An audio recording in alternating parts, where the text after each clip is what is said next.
बंदऊ बाल रूप सोई रामू, सब सिद्धि सुलभ जपत जिस नामू।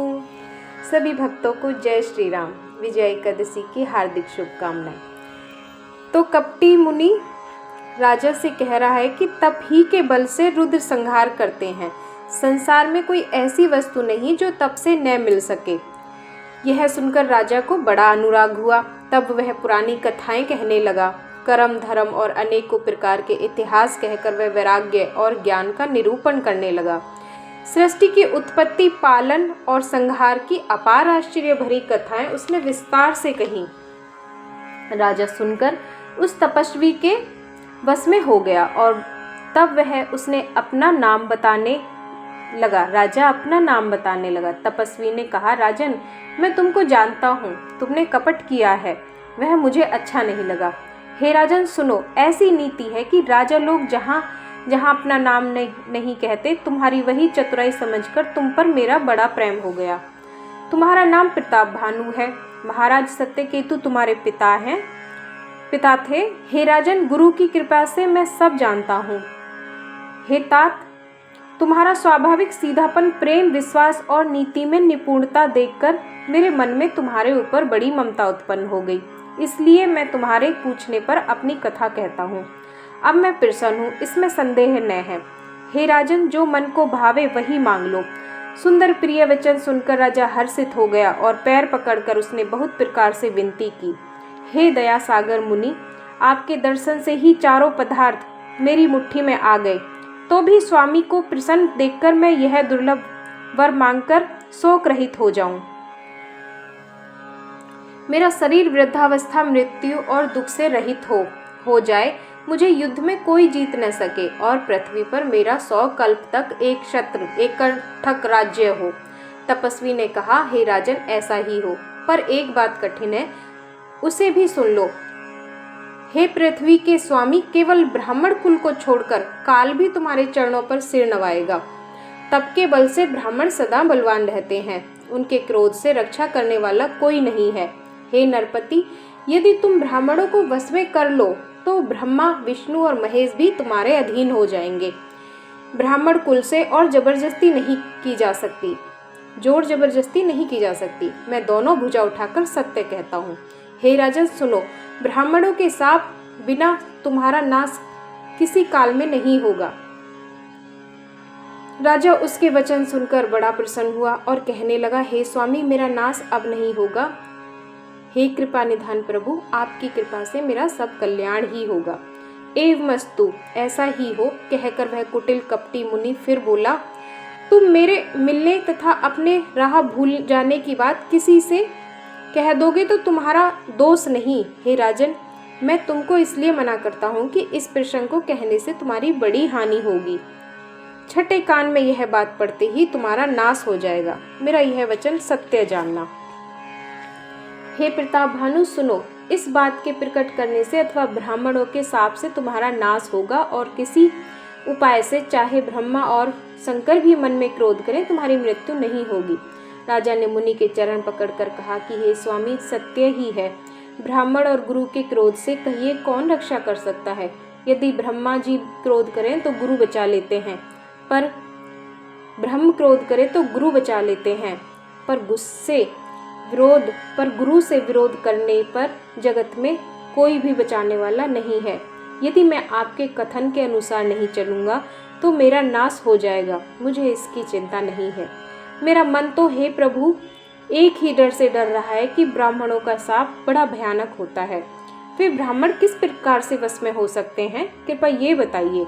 हे दीन दयालु, आपको छोड़कर और किसी को मैं अपना हितैषी नहीं देखता।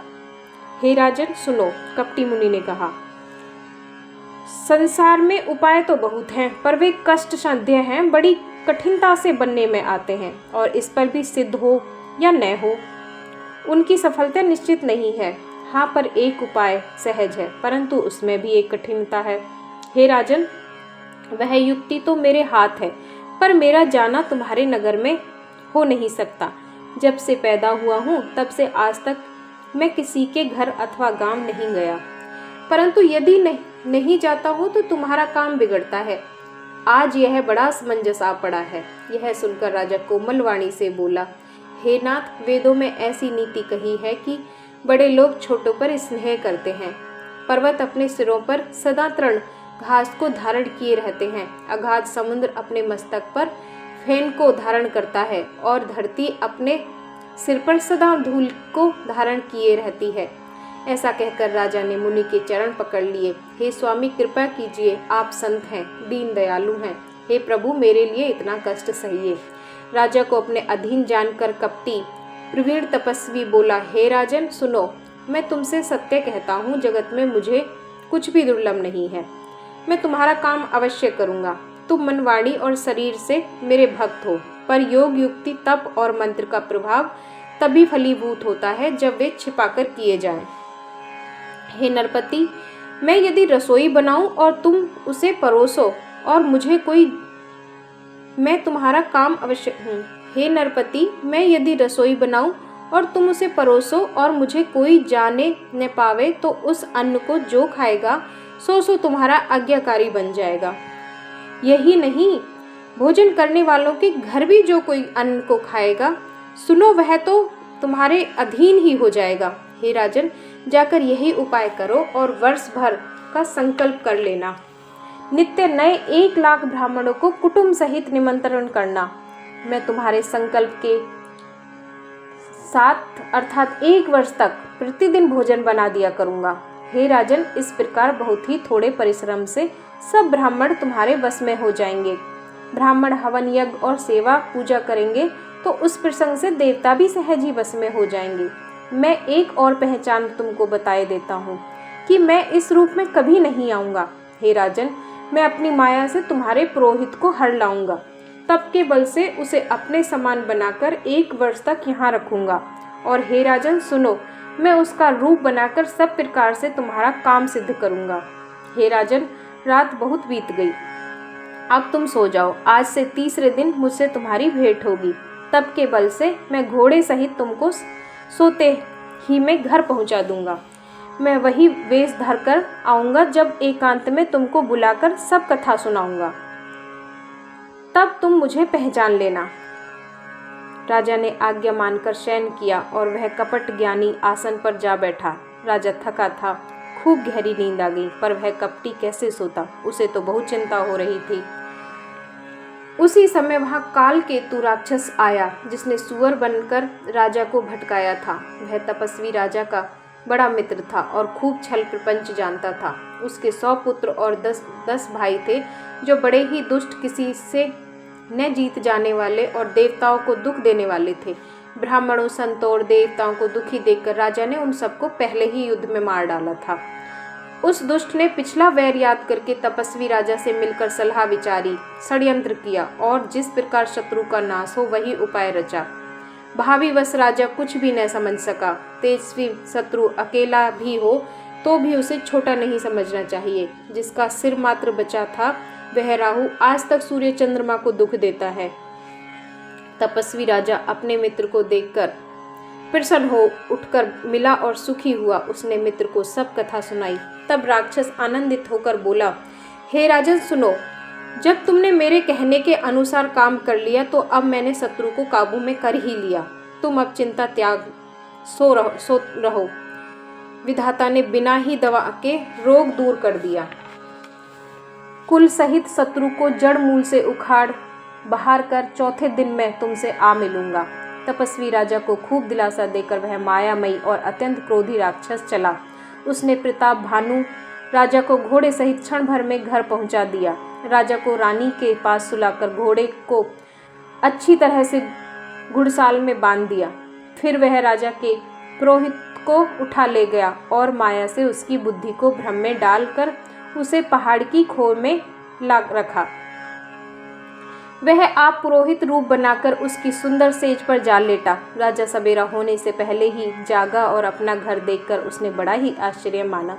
मन में मुनि की महिमा का अनुमान करके वह धीरे से उठा जिसमें रानी न जान पावे। फिर उसी घोड़े पर चढ़कर वन को चला गया। नगर में किसी की भी स्त्री पुरुष ने नगर में किसी भी स्त्री पुरुष ने राजा को नहीं देखा। दोपहर बीत जाने पर राजा आया, घर घर उत्सव होने लगे और बधावा बजने लगा। जब राजा ने पुरोहित को देखा तब वह उसी कार्य का स्मरण उसे आश्चर्य से देखने लगा। राजा को 3 दिन युग के समान बीते। उसकी बुद्धि कपटी मुनि के चरणों में लगी रही। निश्चित समय जानकर पुरोहित यानी जो राक्षस था वह आया और राजा के साथ की हुई गुप्त सलाह के अनुसार सब विचार उसे समझाकर कह दिए। संकेत अनुसार गुरु को उस रूप में पहचान कर राजा प्रसन्न हुआ। भ्रमवश उसे चेतने रहा कि यह तपस्वी मुनि है या कालकेतु राक्षस। उसके तुरंत 1 लाख उत्तम ब्राह्मणों को कुटुंब सहित निमंत्रण दे दिया।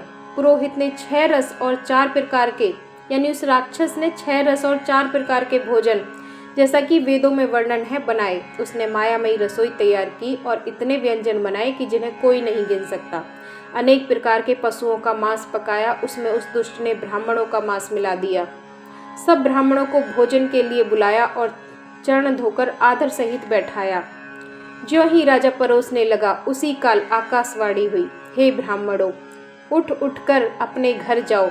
यह अन्न मत खाओ, इसमें बड़ी हानि है। विप्र वृंद उठी उठी घर जाहू, है बड़ी हानि अन्न जनि खाओ। भयउ रसोई भूसर मासु, सब द्विज उठे मान विश्वासु। रसोई में ब्राह्मणों का मांस बना है। विश्वास मानकर सब ब्राह्मण उठ खड़े हुए। राजा व्याकुल हो गया। उसकी बुद्धि मोह में भूली हुई थी। होनहारवश उसके मुंह से एक बात न निकली। तब ब्राह्मण क्रोध सहित बोल उठे। उन्होंने कुछ भी विचार नहीं किया। अरे मूर्ख राजा, तू जाकर परिवार सहित राक्षस हो। रे नीच क्षत्रिय, तूने तो परिवार सहित ब्राह्मणों को बुलाकर उन्हें नष्ट करना चाहा था। ईश्वर ने हमारे धर्म की रक्षा की। अब तू परिवार सहित नष्ट होगा। 1 वर्ष के अंदर तेरा नाश हो जाए। तेरे कुल में कोई पानी देने वाला न रहेगा। साफ सुनकर राजा के भय के मारे अत्यंत व्याकुल हो गया। फिर सुंदर आकाशवाणी हुई, विप्र श्राप विचार न दीन्हा, नहीं अपराध भूप कछु कीन्हा। चकित विप्र सब सुन नभ बानी, भूप गयो जहाँ भोजन खानी।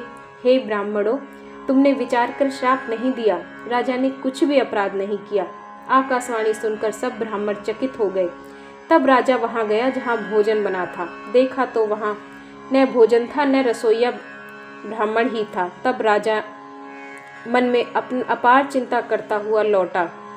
उसने ब्राह्मणों को सब वृतांत सुनाया और भयभीत होकर व्याकुल होकर वह पृथ्वी पर गिर पड़ा।